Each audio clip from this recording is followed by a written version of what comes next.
Eco sensitive ઝોનને કારણે ખેડૂતો પર ઘણી મુશ્કેલીઓ હોવાની વાત સામે આવી રહી છે, જેને લઈને રાજ્યભરમાં તેમાં સમયાંતરે વિરોધ પણ જોવા મળી રહ્યો છે। ઇકો સેન્સિટિવ ઝોનમાં આવતા ગામોના ઘણા ખરા ખેડૂતોના સંબંધીઓ સુરતમાં રહેતા હોવાના કારણે તેમના દ્વારા પણ વિરોધ કરવામાં આવી રહ્યો છે। વરાછા વિસ્તારમાં થયેલા વિરોધ પ્રદર્શન દરમિયાન 50 કરતાં વધુ લોકોની અટકાયત કરવામાં આવી છે। ઇકો સેન્સિટિવ ઝોનના કારણે ખેડૂતોને નુકસાનની ભીતિ સેવાઈ રહી છે।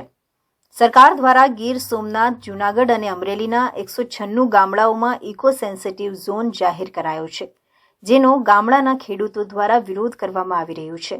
સુરતમાં વસતા ગીર સોમનાથ, જૂનાગઢ અને અમરેલીના ખેડૂતો ઇકો સેન્સિટિવ ઝોન હટાવવાની માંગ સાથે મોટી સંખ્યામાં સૂત્રોચ્ચાર કરીને વિરોધ નોંધવામાં આવ્યો હતો। છેલ્લા ઘણા સમયથી સુરતમાં વસતા લોકો દ્વારા ઇકો સેન્સિટિવ ઝોનનો વિરોધ કરવામાં આવી રહ્યો છે। જો ઇકો સેન્સિટિવ ઝોન લાગુ કરી દેવામાં આવશે તો અનેક પ્રકારની મુશ્કેલી ખેડૂતો માટે ઊભી થશે તેવા આક્ષેપો કરવામાં આવી રહ્યા છે।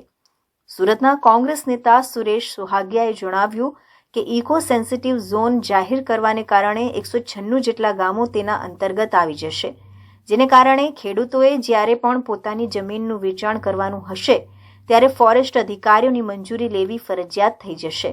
તે સિવાય પોતાની ખેતીની જમીનમાં બોરિંગ કે અન્ય સુવિધા ઊભી કરવા માટે પણ ઘણી મુશ્કેલીઓ થશે। હિંસક પશુઓ સામે લડતા ખેડૂતો તેનો વિરોધ પણ યોગ્ય રીતે કરી શકશે નહીં, તે પ્રકારની સ્થિતિ ઊભી થશે। ઇકો ઝોનના કારણે ખેડૂત જાણે પોતાના જ માલિકીની જમીનનો માલિક નહીં રહે તે પ્રકારની સ્થિતિ ઊભી થવા જઈ રહી છે।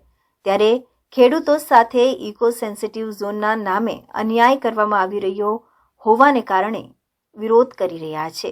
અમારી સાથે વિરોધ કરતા કુલ 50 જેટલા લોકોની અટકાયત કરવામાં આવી છે।